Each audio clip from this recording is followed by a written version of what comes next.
자, 저희 코스피와 환율 올해는 어떨지 좀 짚어보도록 하겠는데 이 마감을 할 때 2,400선 아래로 또 끝났잖아요. 그리고 환율은 뭐 1,500원을 향해서 지금 계속 달려가고 있는 추세인데 어떨까요? 올해 흐름은?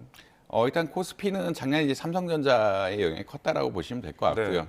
그다음에 이제 미국의 어떤 정치적인 상황, 미국 이제 특히나 트럼프 행정부가 들어서고, 그러니까 지금 아직은 들어서지 않았지만 대선 결과에 따라서 트럼프 행정부가 들어서고 관세가 올라갈 것이라는 상황, 그리고 미국 경제가 생각보다 좋기 때문에 금리가 또 미국 금리가 좀 떨어지지 않을 것 같은 상황들이 겹치면서 예. 우리나라 내부의 문제, 그리고 삼성의 어떤 경쟁력, 그러니까 코스피 주식 한 20% 정도는 삼성전자가 차지하고 있는데 네. 이 삼성전자가 모멘텀을 잃으면은 다른 데 투자하기가 또 쉽지 않은 이런 상황들이거든요. 기본적으로 그런 것들이 겹치면서 연초에는 이제 밸류업을 적극적으로 투자하면 주가가 조금 오르는 양상들로 출발했는데 이제 8월 이후 뭐 금리 인하에 대한 기대감들이 좀 빠지고 그다음에 예. 삼성전자에 대한 어려움 이런 것들이 겹치면 주가가 많이 하락했다라고 일단 말씀드릴 수 있을 것 같고요. 네. 뭐 올해의 관점은 결국은 해외 투자자들이, 그러니까 외국인 투자자들이 얼마나 우리나라에 들어오느냐에 대한 이슈라고 한번 보시면 될 것 같고, 이것이 뭐 좀 긍정적으로 작용하려 그러면 이제 공매도 금지 같은 것들이 이제 풀리게 되는 네. 이 시점에 외국인 투자자들이 조금 올 수 있지 않을까. 결국 우리나라 수익성 자체는 나쁘지 않거든요. 수익성 자체가 나쁘지 않다는 이야기는 어떤 이야기냐면 수출을 많이 했기 때문에 예.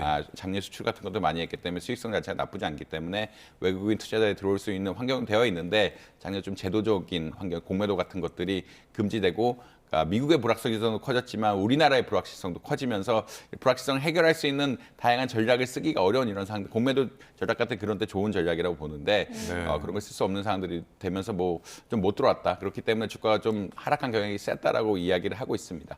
근데 환율은 사실 이게 뭐 주가보다 좀 더 심각한 문제라고 할 수가 있는데 네. 네.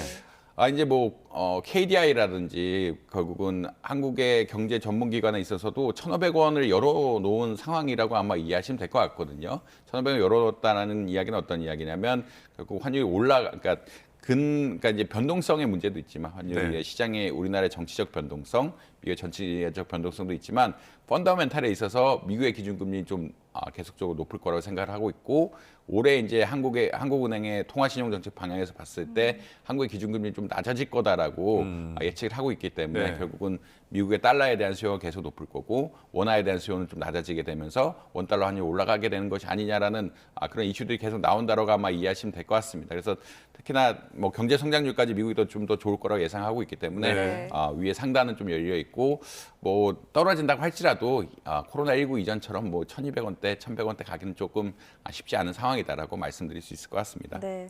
지금 이렇게 고환율 상황 속에 여전히 물가 안정 목표인 2%를 소비자 물가 상승률이 지금 웃돌고 있는 상황이거든요. 1월 물가가 비상이라는 얘기가 나오던데요. 1월 물가가 비상이라는 이야기는 특히나 이제 식료품 가격에 있어서 네. 물가 상승이 많이 이루어질 것이 아니냐라는 의견들이 나오고 있고요. 작년에 뭐 계속 이야기를 했는데 배 가격이 많이 올랐다, 사과 가격이 많이 올랐다 이야기를 많이 나왔는데 작년에 뭐 식료품 가격만 보면은 물가 상승률이 한 10.3% 정도로, 그러니까 10% 이상으로 굉장히 높은 수준이었다라고 제가 알고 있거든요. 근데 그런 이야기는 어떤 거냐면 특히나 이제 기후 변화까지 겹치게 되면서 과일이라든지 식료품 수급에 있어서 좀 어려움을 겪고 있다. 이런 것들이 이제 물가 상승에 지속적으로 반영되고 있다라고 아마 이해하시면 될 것 같습니다. 특히 이번 1월에는 설이 있지 않습니까? 설 예. 전에는 또 과일 수요라든지 식료품 수요 같은 것들이 또 굉장히 많이 늘어나게 되거든요. 이렇게 늘어나게 되면은 아직까지 공급이 원활하지 않다라고 그러면 또 네. 작년과 같은